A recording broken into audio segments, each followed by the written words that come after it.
Welcome to Lazarus on Lithium. This is the series where we break down the theology of bipolar disorder.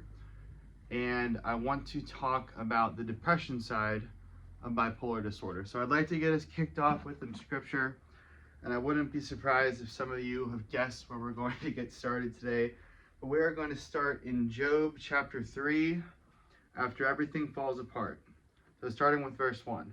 After this, Job opened his mouth and cursed the day of his birth and said, "May the day of my birth perish, and the night that said a boy is conceived. That day may it turn to darkness. May God above not care about it. May no light shine on it. May gloom and utter darkness claim it once more. May a cloud settle over it. May blackness overwhelm it. That night may thick darkness seize it. May it not be included among the days of the year, nor be entered in any of the months. May that night be barren. May no shout of joy be heard in it." And if any of you have any experience with the depression, I would say that it's very easy to empathize with Job in this case. Depression, both sides of bipolar disorder are rough, but depression, in my opinion, is particularly rough. You have the apathy, the sedentariness, the anhedonia, the social isolation, the weight gain, the compulsive behaviors, the exacerbation of any underlying substance use issues you may have, increasing recklessness in spite or in the face of the depression, and ultimately at the highest level, direct actions that are harmful to your health or to your life. That is depression. And today I want to add a perspective to it and talk about what we Christians believe is God's perfect timing.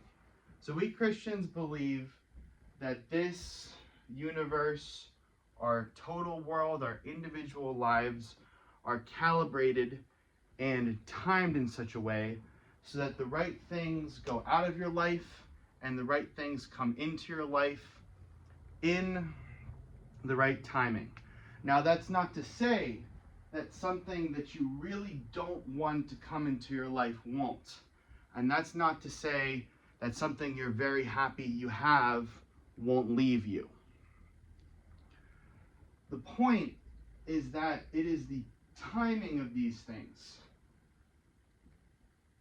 that happens to make sense in the broader arcs of our lives. Something that we can't perceive in the moment due to the damage or the loss or the grief or the upsetness of how we feel, that this timing is being calibrated specifically, consciously, intentionally by the higher power that orders the universe.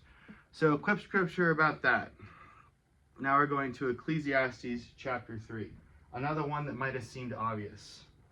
Starting in verse 1, "There is a time for everything and a season for every activity under the heavens, a time to be born and a time to die, a time to plant and a time to uproot, a time to kill and a time to heal, a time to tear down and a time to build, a time to weep and a time to laugh, a time to mourn and a time to dance, a time to scatter stones and a time to gather them, a time to embrace and a time to refrain from embracing, a time to search and a time to give up, a time to keep and a time to throw away, a time to tear and a time to mend, a time to be silent and a time to speak, a time to love and a time to hate, a time for war and a time for peace."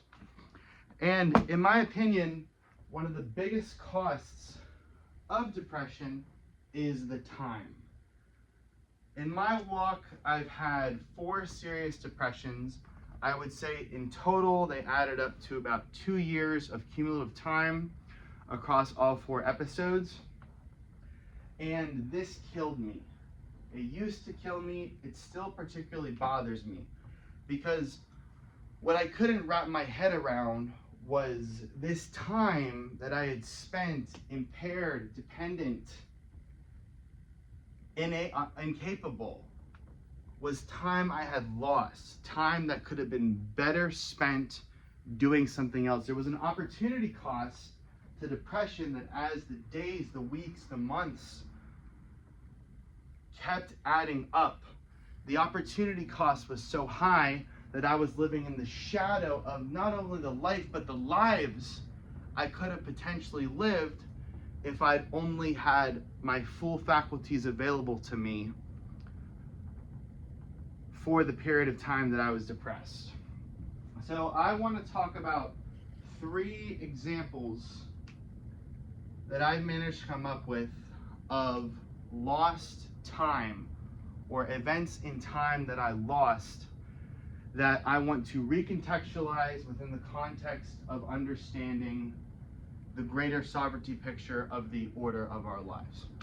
So my first depressive episode started in a summer, and it started in June, and it started slow and then it got bad pretty fast. And I remember in August I had just rediscovered the joys of calisthenic exercise. Fitness was a huge part of my life growing up as a teenager in the early years of college. I was an obsessive wrestler, an obsessive weightlifter, and what weighed on me so much so was that I had lost this time, so I had fallen short of my goals, because if only I had been able to break through the depression and exercise in the specific way from June to August, not only would I have maintained my level of physical fitness, I would have greatly accelerated my results. Example number 2. This is the same depressive episode, now it's the fall. I'm in school, it's during COVID, I'm remote, and I'm not doing well at all. I had this professor, and I was talking to him in office hours, and he mentioned this summer course that had happened. The summer course was a focus on Dostoevsky, and what I didn't know at the time is that I had inquired about this course and tried to sign up, but my understanding was that it had been canceled. Well, in fact, it hadn't been canceled. It actually happened, and as I depressively scrolled through my emails, I realized that I missed the email to sign up. And at this point, I'm incredibly depressed, in one of the worst states I've ever been in my entire life. And I began to lament, if only I hadn't missed that email, if only I'd taken that course, perhaps all of this suffering could have been averted, because I would have been able to have something that motivated me to continue, motivated me to push through the depression. You know, I was like everybody in 2017. You know, we heard different YouTubers talk about these great books of Western thought and how formative they were in shaping our perspectives. And I still remember a Dostoevsky quote that I didn't learn in the class, I heard on YouTube in 2017. It was something to the effect of, if man was put in a paradise where all he had to do was concern himself with eating, drinking, and busying himself with the continuation of the species, the first thing he would do is tear it to pieces. I remember that. I could have taken the class where I could have come to fully understand where that kind of philosophy came from. And I didn't, because I missed an email. And then the last one, this was between my 3rd and 4th depressions. I was going through my files and I found this piece of writing that I had written right as my first depression was starting to crash down around me and start to suffocate me. And it was pretty harrowing to read. I was writing at the time, I was self-aware that my life was collapsing around me, but I had no agency to stop it. And I actually foresaw all the damages that would happen in my life in the future. I foresaw them all. I knew they were going to happen, but I couldn't stop them from happening. And upon reading that little bit of writing, I was deeply upset by the content, but I was also even more so upset because I realized just how cool of a project that could have been. What if every week I was depressed, I had written a letter to my future self, and then I could trace when it got worse. I can trace when it recovered. I could remember the most painful moments. I could remember the glimmers of hope. And at the end of this 5-year endeavor, I would have this absolute library of information into the parts of my history that were so painful I can't even remember them. So those are the three examples. These are periods of time in which I lamented that I had not spent them otherwise. And these lamentations consumed me. I was so defeated in all of these moments. We have some water.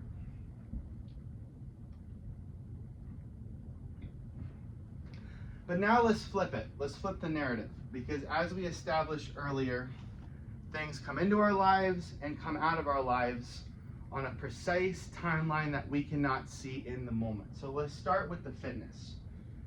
When I was a junior in high school, sophomore into junior year, and then junior year as well, I was training relentlessly, but I was training recklessly. I had no understanding of what an endurance-based or fatigue-based injury was, and I managed to rack up quite a few of them. So I heard off the top of my head, pec, rotator cuff, calf, quad, elbow, lower back, successively, and I wouldn't stop training. I would just not train that body part, and I would continue to relentlessly train. And this was a portfolio of injuries that followed me into college, because all 3 college semesters I set out with this goal to become aggressively physically active, very deliberate, chase these goals. I had this crazy gym at my disposal all the time in the world, and each semester I ran into the same injury problems. The problem hadn't gone away. And the last time this was an issue, it was when I was doing a legislative fellowship in my state capital, the spring, before COVID. When COVID happened, I went to run 3 miles on the treadmill, destroyed my hamstring. I couldn't even run 3 miles.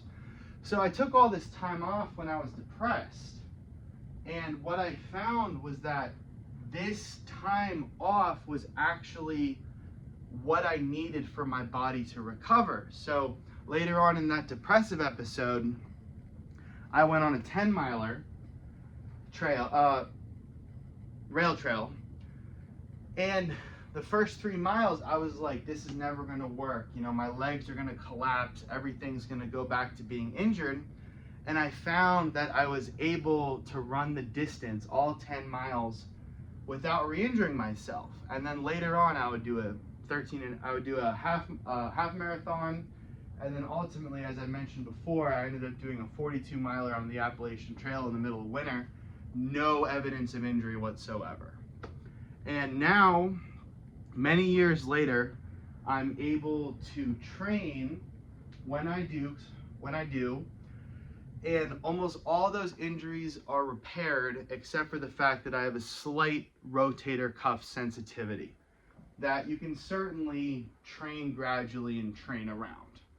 So here we see that the timing ultimately worked out. Now let's move on to the class. So this would have been the summer I first got depressed. About 3 months before that, I was in a hypomanic kind of accelerated state, and I didn't have as much executive function as I had before that. So I tried to get into this college course. It didn't end up working out, and I ended up taking courses at a community college, which I felt like was a ding on my academic record. But I got so incredibly depressed that I passed these community college courses by the skin of my teeth. I took 2, I failed 1. The other one was this easy business class that all I had to do was skim the readings in order to be able to pass these tests. This was online. And my undergraduate career got pretty complicated when I got sick. I had a lot of withdrawals. I had 2 semesters that were off for medical leave, and my final 2 semesters I had to overload to graduate on time. But when I finally graduated on time with those 32 required classes, nonetheless, that business class was there. It was an elective. So I managed to graduate by the skin of my teeth only because I had this one class. And think about it, if I was barely able to pass this business class at a community college, how on earth would I have been able to effectively do a seminar on Dostoevsky where you're reading entire books? So that all worked out. And then the final part of that working out is that if I were to approach that same literature today, that dense Russian pillar of Western civilization level stories, I now have the life experience to be able to bring a highly developed, contextualized understanding of suffering to these works. So if I wanted to read the books now that I would have read then, I'm going to get so much more out of them now. So once again, we see the timing working out. And then lastly, my depressed journals that I wanted so desperately to have written so I could read them. Who knows what would have happened with that work? Perhaps it would have gone on to be a book or a series of essays or a series of YouTube channels or something I could have done to reach out to my fellow bipolar brethren, to take what I have learned and understand it and consolidate it and contextualize it and put it into a format that is consumable and accessible so that people who are suffering through the same things that I suffered through can find some truth, some practical advice, and ultimately the desire would be for them to find a glimmer of hope in understanding my lived experience. And then that brings us all the way back to this very video. The timing worked out. Now I'm finally doing it. Now I'm finally doing it with the theological background necessary to contextualize these things in the faith, in the truth, which makes my message far more effective than it ever would have been otherwise. So once again, you can see the timing has worked out. You know, God took these things out of my life, and I didn't understand why. I lamented the fact that all these things were not part of my life. I couldn't control them. I didn't do them. I didn't have them. I couldn't reach them, no matter how hard I tried to reach them. But that was on my terms. That was on my understanding. As I come back to it now, almost 6 years later, I find that there was an internal logic with the timing of all these different things that happened. The timing was superb because I get to sit here now in 2026 and reap the fruits of what I did do and what I did not do. And that would be a perfect example of the ordered universe that we live in being expressed within the life all the way down to the individual level. That's the argument I'm trying to make. And I want to put in at the end of this video just one piece of motivational advice, if I may. So, like I just explained, I am the king of, oh my God, I wish I'd been doing this 3 months ago, 6 months ago, a year ago. Can you imagine where I would possibly be now if I had just started this a year ago? That is the wrong way to think about it. Whatever you want to do, whatever your wildest dreams, your dream hobby, your most productive way forward, the thing you enjoy doing most, don't sit there and lament the fact that you didn't do it earlier. All you got to do is start today. And in a week, you will have been doing it for a week. In a month, in a year, a year. And you'll be so thankful that you did. Thank you, and God bless.